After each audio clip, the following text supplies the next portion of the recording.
بسم الله الرحمن الرحيم. الحمد لله رب العالمين، والصلاة والسلام على أشرف الأنبياء والمرسلين وعلى آله وصحبه أجمعين، أما بعد. فأعوذ بالله من الشيطان الرجيم. بسم الله الرحمن الرحيم. وقرن في بيوتكن ولا تبرجن تبرج الجاهلية الأولى وأقمنا الصلاة وآتينا الزكاة وأطعنا الله ورسوله. صدق اللہ العظیم. حاضرین گرامی، عفت مآب مائیں اور بہنیں، سورہ احزاب کی ایک آیت کا کچھ حصہ میں نے آپ کے سامنے پڑھا ہے. اس میں ازواج مطہرات کو، یعنی اللہ کے نبی صلی اللہ علیہ وسلم کی پاک بیویوں کو چند حکم دیے گئے ہیں. اللہ تبارک و تعالیٰ کا ارشاد ہے، وقرن فی بیوتکن، اپنے گھر میں ٹھہری رہو، ولا تبرجن تبرج الجاہلیۃ الاولی، اور زمانے جاہلیت کی طرح بے پردگی کے ساتھ باہر نہ نکلو، اور نماز کی پابندی کرو، زکوٰۃ دیتی رہو، اور اللہ اور اس کے رسول کی بات مانو. یہ آیت خاص طور پر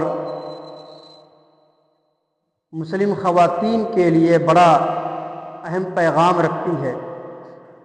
دور حاضر کے اندر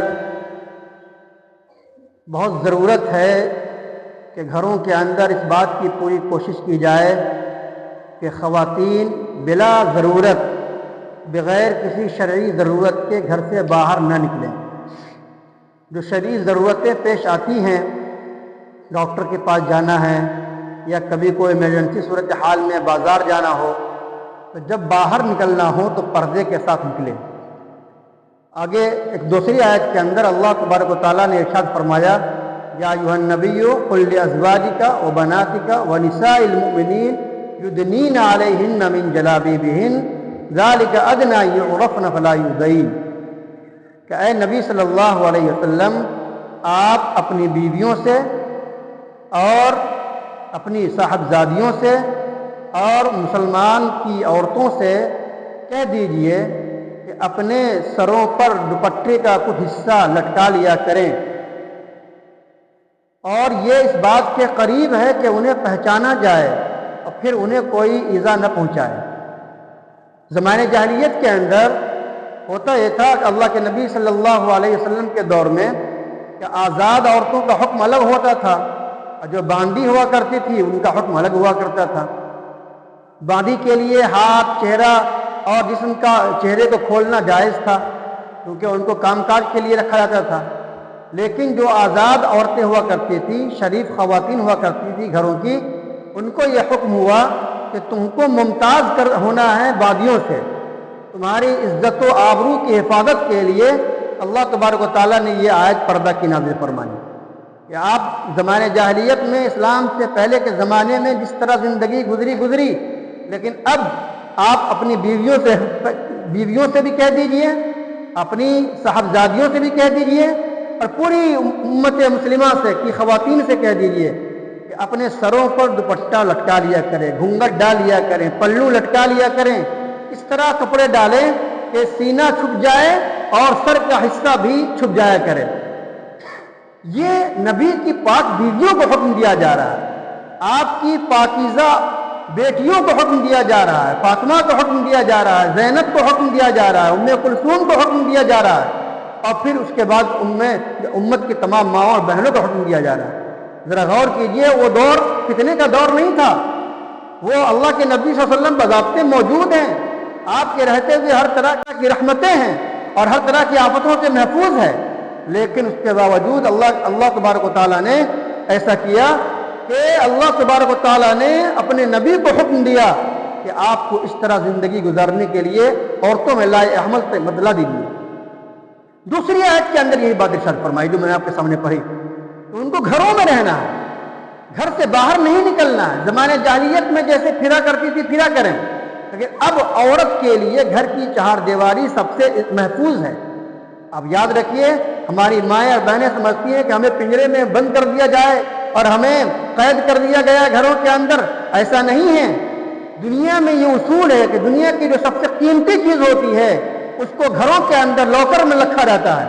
اگر کسی کے پاس کوئی ہیرا ہو، سونا ہو، تو کوئی بیوقوف ایسا نہیں ہوگا کہ اس کو لے کر بازار میں گھومے تاکہ کوئی چور اچک کے ان کو لوٹ لیں۔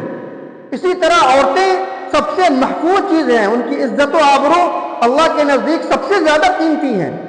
تو بازاروں میں جب وہ نکلے گی، بازار کی رونق بنے گی اور وہاں جا کر بن سور کر جائیں گی، اپنی خوبصورتی کا اظہار کر کے جائیں گی، تو حدیث شریف میں آتا ہے کہ جب عورت نکلتی ہے تو شیطان اسے جھانکتا ہے، شیطان اسے جھانکتا ہے۔ اور شیطان کے جھانکنے کا مطلب یہ ہوا کہ لوگوں کے دلوں میں وسوسے ڈالتا ہے کہ دیکھو فلاں لڑکی جا رہی ہے، فلاں خاتون جا رہی ہے، اس کا حسن کا دیدار کرو، ان کے چہرے کا دیدار کرو، تو شیطان اس کی طرف مائل کر دیتا ہے۔ ہمیں چاہیے کہ اپنے گھروں کم از کم ہمیں کنٹرول ہے اپنے گھر کے اندر۔ کتنے بے غیرت باپ ہیں، کتنے بے غیرت بھائی ہیں کہ گھر کے اندر سے ان کی بہنیں نکل رہی ہیں، ان کی بیٹیاں نکل رہی ہیں اور پھر غیروں کے ساتھ جا کر شادی کر لیں گے۔ اب ذرا غور کیجئے کیسا ماحول ہو گیا آج، روزانہ ایسی خبریں مل رہی ہیں، اخبار بھرے ہوئے ہیں۔ ہمیں ایسے حالات میں جبکہ غیر چاہتے ہیں کہ مسلم خواتین کو، مسلم بچیوں کو پھنسایا جائے، ہمیں ایسے ماحول میں ضرورت ہے اس بات کی کہ ہم اپنے بچوں کو تعلیم دے حیا کی، اپنے بچوں کو تعلیم دے پاک دامنی کی، ان کو بتلائیں گھر کے اندر کہ بیٹا تمہارا سب سے اصل جو زیور ہے وہ حیا ہے، تمہاری اصل جو زیور ہے وہ تمہاری پاک دامنی ہے، عفت ہے اور تمہاری عصمت ہے۔ اگر تمہاری یہ محفوظ نہیں ہے تو تمہاری وجود کا کوئی حیثیت نہیں۔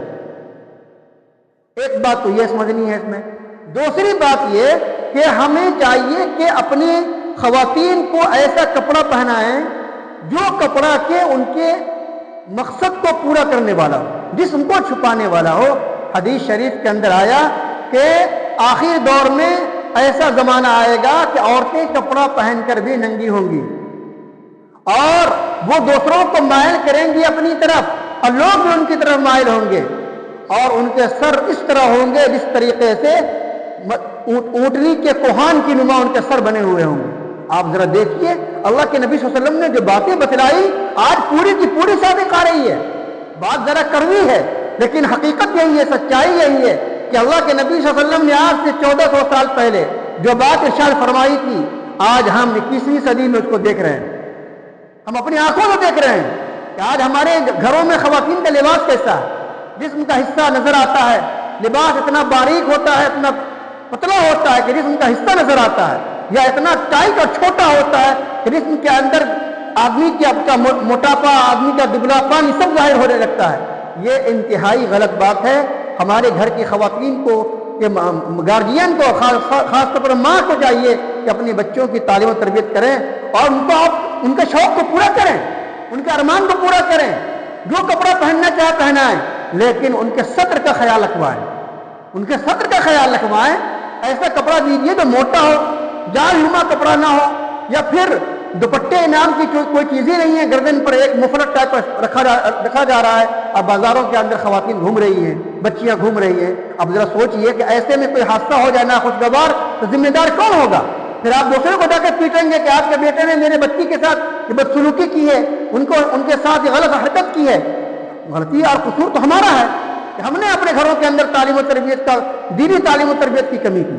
اس لیے ہمارا فرض بنتا ہے اس آیت کے اندر ذرا غور کیجئے، اللہ کے نبی صلی اللہ علیہ وسلم کی بیویوں کو حکم دیا گیا کہ گھروں کے اندر بیٹھی رہو۔ آپ صلی اللہ علیہ وسلم کی ایک بیوی تھی حضرت سودا رضی اللہ تعالیٰ عنہ، ان کے بارے میں آتا ہے کہ وہ جب یہ آیت نازل ہوئی تو اس کے بعد سے کبھی گھر سے نکلی ہی نہیں۔ اس آیت کے نازل ہونے کے بعد وہ کبھی اپنے گھر سے نہیں نکلی۔ لوگوں نے عرض کیا کہ آپ کبھی گھر سے نہیں نکلتی؟ کہا میں نے حج کر لیا، اللہ کا فضل عمرہ کر لیا، اب مجھے کیا ضرورت ہے، جب یہ آیت نازل ہو گئی ہے تو میرا قدم گھر سے باہر نہیں نکلے گا۔ حدیث میں آتا ہے کہ ان کے گھر سے ان کا جنازہ ہی باہر نکلا۔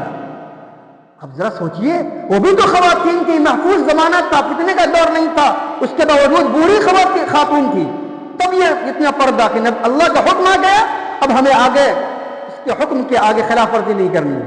ہمیں چاہیے کہ اپنے بچیوں کی خاص طور پر تعلیم و تربیت کرے, بچوں کو حیا کی تعلیم دے, بتلائے کہ بی بی فاطمہ کے اندر کیسی حیا تھی, حضرت زینب کے اندر کیسی حیا تھی, امت کی مائیں اور رابعہ بصریہ کے اندر کیسی حیا تھی اور کیسی شرم تھی, ان کا کیسی پاکیزہ زندگی تھی. اگر وہ زندگی نصیب ہو جائے تو آج نسلیں کی نسلیں جو برباد ہو رہی ہیں وہ نسل پھر پروان کرے, پھر اسی گود سے اللہ کے نیک بندے پیدا ہوں گے, اسی گود سے اللہ کے بزرگ اللہ کے مقرب بندے پیدا ہوں گے, محبوب بندے پیدا ہوں گے جو پوری کائنات کی ہدایت کا ذریعہ بنیں گے. میں آخر میں صرف ایک بات یہی کہنا چاہتا ہوں کہ قرآن پاک کی جو یہ آیتیں ہوتی ہیں جو آپ کو پڑھ کر سنائی جاتی ہیں ان کو اپنی عملی زندگی میں ملائیں. صرف ایسا نہ ہو کہ بات ہو جائے چلی جائیں. ہمیں آج سے یہ تہیہ کر لینا ہے کہ ہمارے گھر کی کوئی بچی, ہمارے گھر کا کوئی خاتون سر سے اپنے دوپٹے کو نہیں ہٹائے گی. جو محرم ہے ان کے سامنے سر کا پردہ, چہرے کا پردہ نہیں ہے. محرم کا مطلب یہ ہوتا ہے کہ جن سے شادی کرنا جائز نہیں ہے, جن سے شادی کرنا جائز نہیں ہے, بیٹا ہے, باپ چاہتے ہیں, باپ ہے, ایسے لوگ ہیں, بھائی ہیں, تو پھر ایسے ان کے سامنے آپ چہرے کے ساتھ آ سکتے ہیں کھول کر. لیکن جو غیر محرم ہیں جن سے شادی کرنا جائز ہے اب کر سکتی ہیں, جیسے چچازاد بھائی ہے, پھوپھیزاد بھائی ہے, خالازاد بھائی ہے, ماموزاد بھائی ہے, بہنوئی ہے, بہنوئی, تو یہ سارے جو رشتے ہیں ان سے پردہ ہوتا ہے. دیور, ان سے پردہ ضروری ہے. ہمارے معاشرے کے اندر بھی عجیب مثال کیا کہتے ہیں ماحول بنا ہوا ہے کہ دیور سے لوگ پردہ کم کرتے ہیں اور جیٹھ سے پردہ زیادہ ہوتا ہے. تو یہ اس کی طرف توجہ دینے کی ضرورت ہے. اللہ تبارک و تعالی ہم تمام لوگوں کو ان قرآن کی آیتوں پر عمل کرنے کی توفیق عطا فرمائے. اللہ کے نبی صلی اللہ علیہ وسلم نے جو باتیں بتلائی ان کو سچا سمجھ کر ان پر عمل کرنے کی توفیق عطا فرمائے, اور اپنی بچیوں کو گھر کے اندر زیادہ سے زیادہ رکھنے کی ہمیں توفیق عطا فرمائے. یاد رکھیے, میں بار بار کہہ رہا ہوں, یہ گھر میں رکھنا قید نہیں ہے, یہ آپ کی عزت و آبرو کی حفاظت کے لیے شریعت نے حکم دیا ہے. اس کو قید نہ سمجھا جائے. یہ جو لوگ گھر کے اندر زندگی گزارتی ہیں اللہ تبارک و تعالیٰ نے ان کو کہا کہ وہ خوبصورت عورتیں ہیں. ان کو جو دنیا سے غافل ہوتی ہیں یہ غفلت عورت کا حسن ہے. عورت کا حسن یہ نہیں ہے کہ ان کو دنیا جہان کی ساری چیزیں معلوم ہوں. عورت کا حسن یہ ہے کہ وہ گھر کے اندر رہ کر وہ اپنے بال بچوں کی صحیح تربیت کرے, اپنے شوہر کی خدمت کرے اور جنت کو پالے. ایک بزرگ کا واقعہ ہے, بزرگ نے بتلایا کہ مردوں کے لیے عبادت زیادہ اہم رکھتی ہے اور عورتوں کے لیے بھی عبادت ہے, لیکن عورتوں کے لیے جنت میں جانے کے لیے اصل چیز خدمت ہے. وہ اپنے شوہر کی خدمت کرے, نماز پڑھنے جانا کا اہتمام کرے. حدیث شریف میں آتا ہے کہ جنت کے جس دروازے جانا چاہے وہ داخل ہو جائے. اس لیے ہم تمام لوگوں کو ان باتوں پر عمل کرنا چاہیے. اللہ تبارک و تعالی ہم لوگوں کو توفیق سے نوازے. وآخر دعوانا ان الحمد للہ رب العالمین. اللهم صل على سيدنا محمد وعلى آل سيدنا محمد وبارك وسلم. اے اللہ ہمارے گناہوں کو معاف فرما, ہمارے خطاؤں کو معاف فرما, ہماری لغزشوں کو معاف فرما. اے اللہ ہم نے رات کے اندھیرے میں دن کے اجالے میں عمدن سہون جس طرح کی بھی خطائیں کی ہوں, اے اللہ آپ ان سے واقف ہیں. اے اللہ آپ ان سے واقف ہیں. آپ غفور الرحیم ہیں, آپ غفور الرحیم ہیں. آپ کی شان غفوری کا واسطہ ہم تمام لوگوں کے ہر طرح کے گناہ کو معاف فرما دیجیے.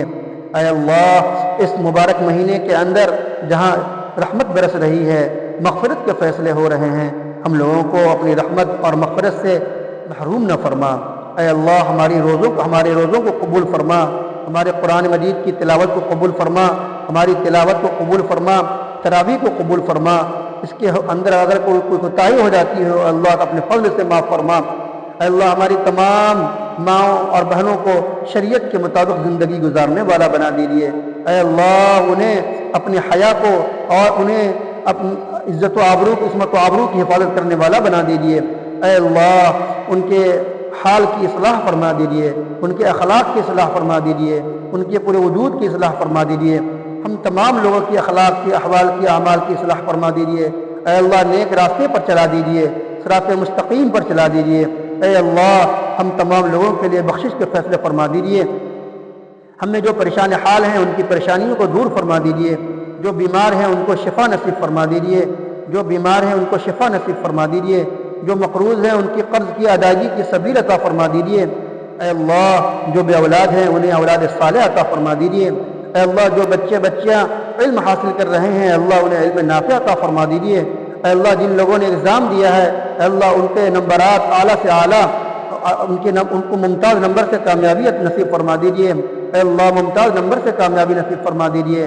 اے اللہ ہم تمام لوگوں کو، یہ دنیا دارالامتحان ہے، اس امتحان میں اے اللہ ہم تمام لوگوں کو کامیابی نصیب فرما دیجیے۔ نیک اعمال کا ذخیرہ جمع کرنے کی توفیق عطا فرما دیجیے۔ آخرت کی تیاری اسی دنیا میں رہتے ہوئے کرنے والا بنا دیجیے۔ موت سے پہلے موت کی تیاری کرنے کی توفیق عطا فرما دیجیے۔ اے اللہ کے نبی صلی اللہ علیہ وسلم کے سیرت اور آپ کے سنت، آپ کے اسوے، آپ کے ازواج مطہرات، آپ کی ماں، آپ کی بیٹیاں اور آپ کے صحابیات، اے اللہ ان تمام لوگوں کے نقش قدم پر ہم لوگوں کو چلا دیجیے۔ اے اللہ ان تمام کے نقش قدم پر ہم تمام لوگوں کو چلا دیجیے، ہماری ماؤں کو چلا دیجیے، ہماری بہنوں کو چلا دیجیے۔ اے اللہ آپ ہی توفیق دینے والے ہیں، آپ ہی ہم تمام لوگوں کو توفیق دے دیجیے۔ اے اللہ ہمارے یہاں آنے کو، جمع ہونے کو قبول فرما لیجیے۔ اے اللہ قبول فرما لیجیے۔ اے اللہ ہر قدم پر نیکیاں عطا فرما دیجیے، گناہ کو مٹا دیجیے۔ ربنا تقبل منا انك انت السميع العليم وتب علينا انك انت التواب الرحيم وصلى الله تبارك وتعالى على خير خلقه محمد وآله وصحبه اجمعين برحمتك يا ارحم الراحمين والحمد لله۔